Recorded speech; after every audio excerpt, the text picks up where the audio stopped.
कॾहिं बि दवार दिल जा न बूट बा, कॾहिं बि दवार दिल जा न बूट बा, तूं भले हली आ बलुड़का आला तॾहिं बि हूंदा मतां चई त आजिया न थींदी।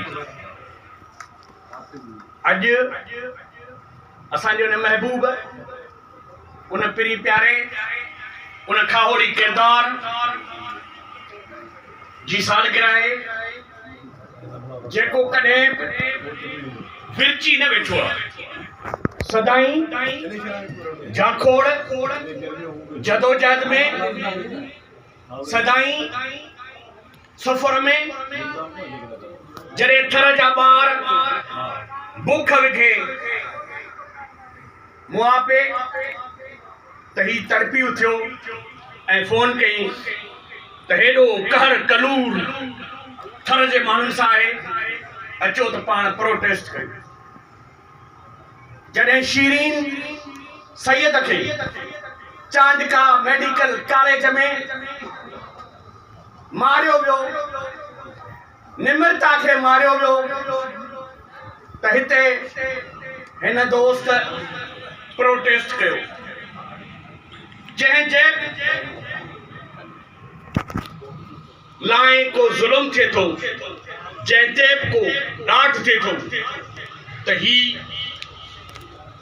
जीएम सैयद जे फ़िक्र जो वारस पुकार बंजियूं थिए थो। सदाई पंहिंजे माण्हुनि सां मोहबत ताज़ो। जॾहिं दोस्तनि सिंध नौजवान इत्तेहाद ठाहियो ऐं उन्हनि दोस्तनि हिनखे हीअ भेटा ॾिनी आहे, सालगिरह मल्हाई आहे 8 ॾींहं जेका आहे प्रेस क्लब जे आॾो बुख हड़ताल ते वेठो रहियो। जेके माण्हू फेसबुक ते लिखंदा हुआ, दाहूं कंदा हुआ त भाई कुझु थिए कोन थो, पर जॾहिं अमल जो मैदान थो अचे त उहे घरनि में वेठा आहिनि, पर रशीद ॾिठो प्रेस क्लब ते वेठो। उन करे कौल ऐं फ़इल में फ़र्क़ु न हुजणु खपे। माण्हू राज मरी वेंदा, मरी विया आहिनि। ची गवेरा खां पुछूं ॻाल्हाईंदे हिकिड़े चई त जिन माण्हुनि चयो थे त असीं जदोजहद कंदासूं, मरी वेंदासूं ऐं जदोजहद ते न आया, पर उन्हनि जा मुक़ाम भरिया पिया था। उहे बि मरी विया, पर जदोजहद कंदे पंहिंजे हक़नि लाइ, पंहिंजे मज़लूम माण्हुनि जो आवाज़ थी मरंदो त तव्हां अमर थी वेंदो।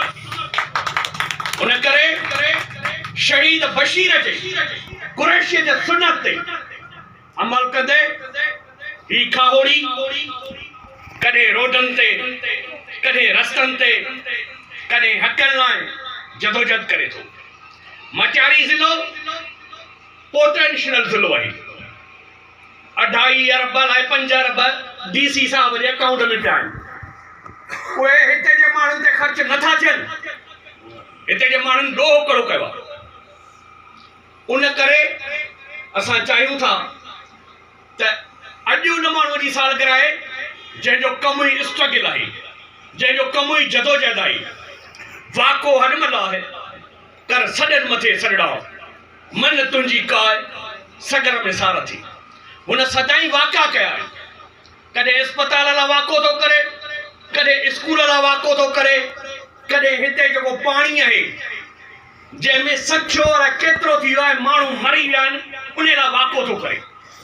उन करे हिकु अहिड़ो तारीख़ जोड़ींदड़ किरदार जेको मटियारी ज़िले जे माण्हुनि जो आवाज़ बनियल आहे। असांजी कोशिशि आहे त असीं हिते जेके दोस्त आहियूं, जेके सिंध सां ऐं धरतीअ सां मोहबत कयूं था, उहे गॾिजी मटियारी ज़िले जे अंदरि हिकिड़ी मुस्बत तब्दीली, छो त असांजी ज़ाती तौर ते कंहिंसां बि नफ़रत न आहे। असीं लतीफ़ जा पोइ लॻायूं, असीं जीएम साहिब जा पोइ लॻायूं, असीं सचल जा पोइ लॻायूं, पर असीं ज़रूरु चाहियूं था त असांजा इदारा तबाह आहिनि, असांजे माण्हुनि खे उहे पंहिंजा राइट मिलनि। उन्हनि ॾोह कहिड़ो कयो आहे, उन करे हिन जी जदोजहद, रशीद ॾिथे जी जदोजहद, सिंध जी जदोजहद आहे, माण्हुनि जे मुस्तक़बिल आईंदे जी जदोजहद आहे। ऐं अॼोकी हिन स्पेशल तकरीर में असां हिकु अहिड़ो ॾाहो माण्हू जंहिंखां आऊं त घटि में घटि मुतासिर आहियां, जॾहिं साईंअ सां मुंहिंजी भिक्षा में कचहरी थी त साईं एॾो मूंखे मुतासिर कयो जो मूं साईं जावेद लाड़क साहब उनखे मूं रिक्वेस्ट कई, ओ अॼु असांजी महफ़िल में आया, उनखे मूं रिक्वेस्ट कई त साईं असां नौजवाननि जी हिकिड़ी टीम दोस्तनि तश्कील ॾिनी आहे जेका हिते पंहिंजो तारीख़ी किरदारु अदा करणु थी चाहे, उन जी तई असांजी रहनुमाई कयो।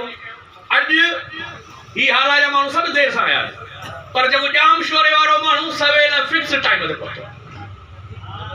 ईअं जेको जदोजहद कंदड़ हिते इलाइक़े जे अंदरि नसीर साहब आहे, ॿिया आहिनि साईं कलोड़ो साहब आहे, मंसूर भयूं आहे, ऐं ठटे खां कही आयल असांजो महबूब सादिक लाखो रहमतुल्ला, इहे असांजा दोस्त सहाफ़ी आहिनि, रजब बोज़दार, इम्तियाज़, साईं अब्दुल फताह गाहोटी साहब, सभु दोस्त असीं चाहियूं था चेंजिंग त हिन सोसाइटीअ में माण्हू डिलीवर कनि, माण्हुनि जो हक़ जेके खाधा विया आहिनि उहे खाधा न वञनि।